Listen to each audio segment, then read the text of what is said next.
បាទសួស្តីបងប្អូនថ្នាក់ទី12ថ្ងៃនេះគ្រូមានលំហាត់មួយទៀតហើយដែលលំហាត់នេះដែរគឺជាចំនួន complex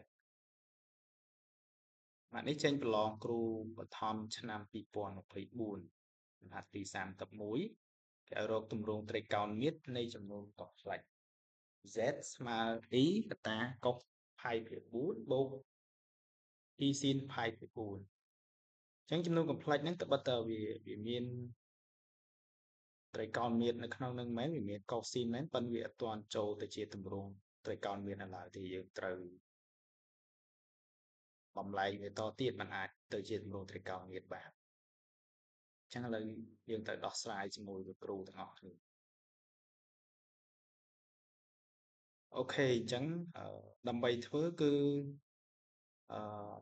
យើងអាចរកបានពីររបៀបយើងចង់សរសេរ AI ហ្នឹងទៅជាទម្រង់ត្រីកោណមាត្រសិនហើយចាំប្រើរូបមន្តផកគុណទម្រង់ត្រីកោណមាត្រក៏បាន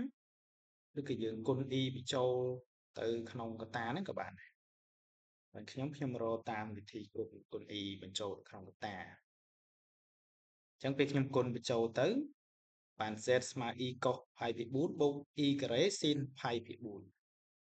អញ្ចឹងដោយសារ e ការ៉េវាស្មើដក1យើងចំនួនដក1ចូលទៅវាបានដក sin πភាគ4ណាឥឡូវ e ការ៉េអញ្ចឹងយើងបាន z ស្មើ e cos πភាគ4ដក sin πភាគ4អញ្ចឹងត្រង់កន្លែងនេះដែរក៏នៅតែមិនទាន់ចូលជាទម្រង់ត្រីកោណមាត្រដែរដោយសារកន្លែង e ហ្នឹងគឺវាកុសដល់ពេលកន្លែងអត់ e វា sin អញ្ចឹងដើម្បីឲ្យចូលទម្រង់ត្រីកោណមាត្រតតែកុស alpha បូក e sin alpha បានចូលទម្រង់ត្រីកោណមាត្រ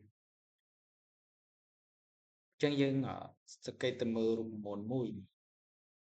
គឺរូបមន្តកុសដក a ស្មើកុស a ហើយនឹង sin ដក a ស្មើដក sin a អញ្ចឹងត្រង់រូបមន្តហ្នឹងយើងចាប់អារម្មណ៍កន្លែងដក sin π ភាគ4អញ្ចឹងកន្លែងដក sin π ភាគ4ហ្នឹងយើងអាចសរសេរថា sin ដក π ភាគ4ណាអញ្ចឹងអាកន្លែងសញ្ញាដកមុខគឺលែងសរសេរណាគឺយើងទៅជាសរសេរបូកវិញនេះហើយខ្ញុំគ្រាន់តែបដូរ e cos រុញទៅខាងមុខទៅ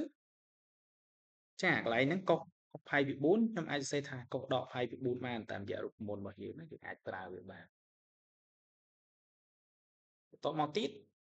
នៅតែមិនទាន់ចូលជាទម្រង់ត្រីកោណមាត្រសិនអញ្ចឹងណាដោយសារតែទម្រង់ត្រីកោណមាត្រគឺ z ស្មើ a កតាកុស zeta បូក e sin zeta ហើយអានេះវាមិនមែនកុសបូក e sin ផងគឺ sin បូក e cos អញ្ចឹងយើងអត់ទាន់ទៅជាទម្រង់ត្រីកោណមាត្រទេអញ្ចឹងគេមានរូបមន្តមួយទៀតគឺរូបមន្ត sin π លើ2ដក alpha sin π លើ2ដក alpha ស្មើ cos alpha ទៅពេលកុស π លើ2ដក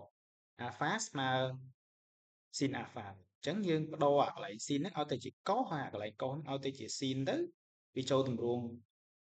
cos បូក e sin ហើយអញ្ចឹងនេះខ្ញុំចាប់ផ្ដើមបដូរវាចឹងអាកន្លែង sin ដក π ភាគ4ហ្នឹងខ្ញុំគ្រាន់តែបដូរវាទៅជា cos π លើ2ដកឲ្យដក π ភាគ4ទៅគឺបានហើយនេះយើងអនុវត្តរូបមន្តអញ្ចឹងចូលទម្រង់ត្រីកោណមាត្រហើយណាពេលហ្នឹងគឺ model វាស្មើ1ចូលទម្រង់ត្រីកោណមាត្រទេគ្រាន់តែយើងត្រូវការតម្រូវភាពបែងនិងបូកដកនៅក្នុងវងខ្យល់នេះដើម្បីឲ្យវាចម្លើយខ្លីអញ្ចឹងគឺគុណសញ្ញាដកចូលទៅវាបានបូក π ពី4អញ្ចឹង π លើ2បូក π លើ4អញ្ចឹងយើងតម្រូវភាពបែងនៅក្នុង sin កូនហើយបូកចូលគ្នាទៅវានឹងចេញចម្លើយជាទម្រង់ត្រីកោណមាត្រជានេះចម្លើយចុងក្រោយតម្រូវភាពបែងបូកហើយគឺ z ស្មើកុស3 π ភាគ4បូក